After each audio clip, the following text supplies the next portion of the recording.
Rich people use that to grow assets and own assets. Poor people usually are afraid of that. My only regret is going for businesses that were too small. Failure is not a problem. It's what you do with failure that matters. And you are going to make mistakes. I like to always think about the constraint because it opens up the door to doubling your business within 12 months. Having the first sell online is pretty powerful. So I knew if I can get them to their first sell, it's going to be really successful. That's such a good idea that I'm just ashamed that I didn't think of it.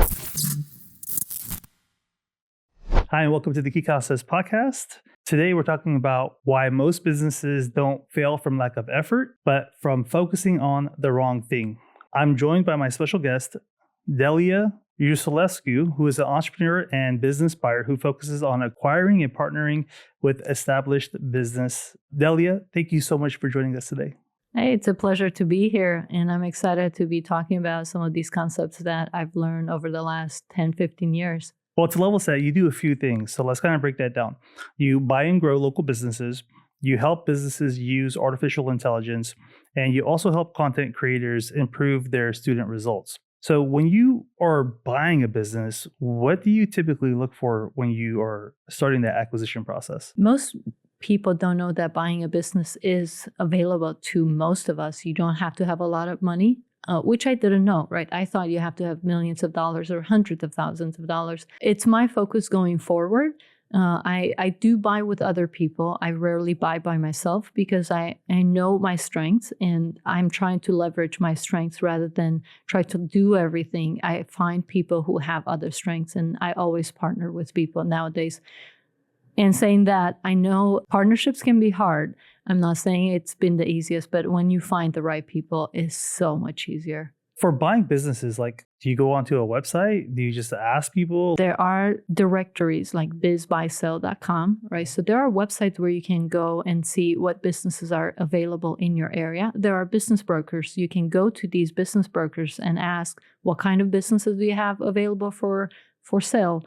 Personally, I look for businesses that are making at least $250,000 in profit, because you have to service the debt. If the business is doing $250,000 of profit, it will probably pay 2, 3, 4 times that number. If you don't want to be involved in the business, that means you probably need to buy a bigger business that has a team with a general manager in place. Is it possible for most people? Probably, but it might take a little longer to find it. Because again, if you go to directories like BizBuySell or brokers, you're not going to find the best deals. If you want to find those deals where you go to the owner and say, hey, I'd like to buy your business, but I don't really have a lot of money, so can you finance the deal? Like the seller becomes the bank. There are people who do it all the time. It's a very small business. It's just breaking even. Would you consider it thinking maybe you can scale that business? If I bring something to the table that I know will double the business within the next year or two, then it makes sense to consider it. But if I don't have anything to bring to the table to improve it, to grow it, it would be a lot harder to say yes. My only regret in buying businesses is going for businesses that were too small. Most people have something they can bring to the table. They don't realize they do, but they do. Maybe a person's really great at hiring. Imagine bringing that into a business you buy that's at least breaking even or cash flow positive. You can hire better people, get rid of the people who are not doing their job, and you can probably change the business within 6 to 12 months. Someone could be really good at sales or building relationships. That's all they have to bring to the table. That's huge. You just build relationships with the great referral partners and you can completely change your business. So it's not like the person has to have a lot to bring to the table. They just have to identify who they are, what they have to bring to the table. There's no one rule that applies to every acquisition. You always have to pay two times the multiple or 3 times the profit. That's not true. You can pay 1 or 2.2, 3, 5, depends on the business, the team, the person. So it's always a negotiation. Now, there are standards, right? If the business is making usually under $250,000 per year or around that number, most people pay 2.5, the seller discretionary earning, what the owner plus the business makes in profit. Now, if the team is good, most people might pay 3x that number. right? So there's so many different factors that impact the purchase price. The point is you want to have some guardrails, right, to navigate, to know what the options are, but it's a negotiation thing. And I know not everybody is into debt, but rich people use debt to grow assets and own assets. Poor people usually are afraid of debt because maybe they've had experiences with debt being misused. So there's bad debt and good debt. And I've made mistakes. I've had too much bad debt at times.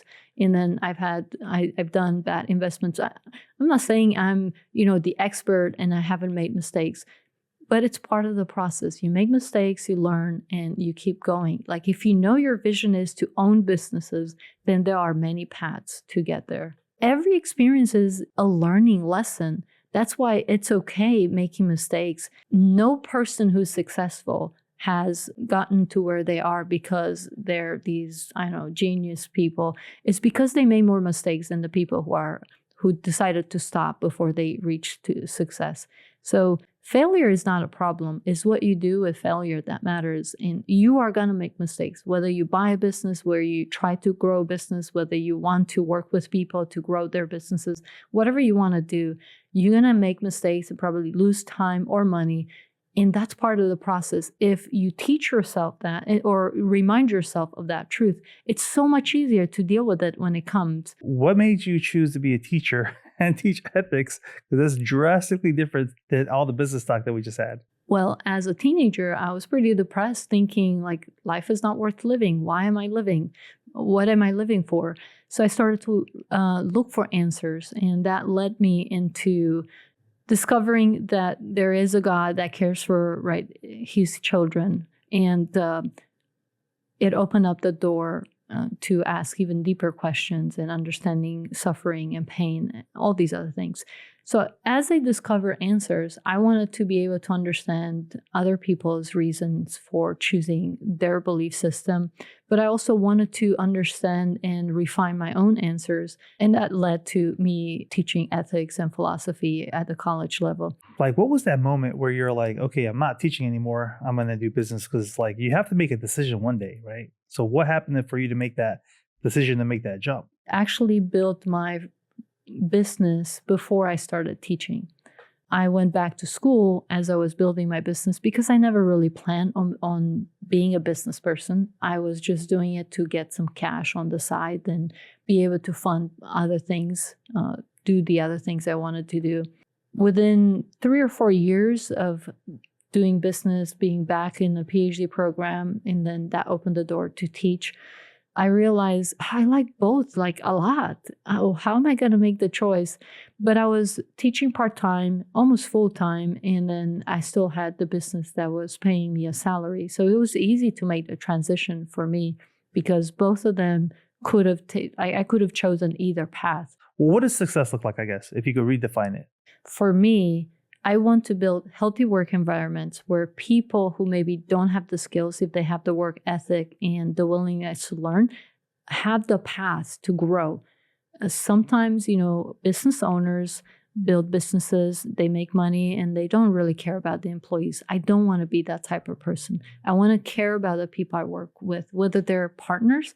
Like my role as a business owner and a partner is to make sure everyone who works with me makes more money and achieves their goals. Because if they do, that means if I partner with the right people, not the wrong people, they're going to help me achieve my goals. BizBuySell has done studies, of how many businesses sold. 80% of the businesses listed there did not sell. That means a large number of businesses are closing. If people don't learn how to buy businesses, if people are not willing to make the sacrifice to learn the skills to own businesses, a lot of businesses are going to close. And there will be a shift, right? If business A closes, maybe business B starts to serve their customers. But you have people who lose their jobs. You have so much tension in the transition. So buying businesses, not only you're buying an asset, which is more important than anything else, you can have an impact in the community. And I'm hoping that people don't just buy them because they want to make money. People who are motivated by money tend to not care as much about the people. I'm hoping people who have the right intentions will buy these businesses and improve them and improve the lives of all of these people. How did you learn how to do the private labeling? Was that because you joined this group? The initial step was a course, someone who taught us about it and taught us how to, go to those websites, Alibaba, how to negotiate, because there's a few things you need to know, what to expect, not to believe everything, those agents are telling you. And then what I did, my next step after I did it a couple of times, is I actually hired an agent, sourcing agent in China to find my products for me. So I would pay her $100 to $200, and then the cost of the product plus the shipping, because she would find 3 to 5 suppliers for each type of product. She would ship them to us in the US, and then we would choose the supplier. So you can make it a lot easier on you. But when we started, we did everything from scratch. We didn't have money to invest in, paying agents or paying graphic designer. We did everything ourselves. Eventually, you also ended up teaching people how to get results for their courses. And so did you end up selling your own course? So my favorite method of teaching is group coaching. So I did a lot of group coaching with some of these partners that I helped. And it was really hard to see, like, this person paid me $2,000 to be part of this group coaching for, let's say, 2 or 3 months. And they're not seeing results, not because my content is bad, because they can't really do it. So it made me start to ask questions like, how do you design an environment that allows the students to take more action, to have more students succeed? And I was able to discover a few things that were extremely helpful that allowed these course creators to double their success rate, the student success rate, and then even double their high ticket sales, because these students who would buy the low ticket courses ended up buying coaching.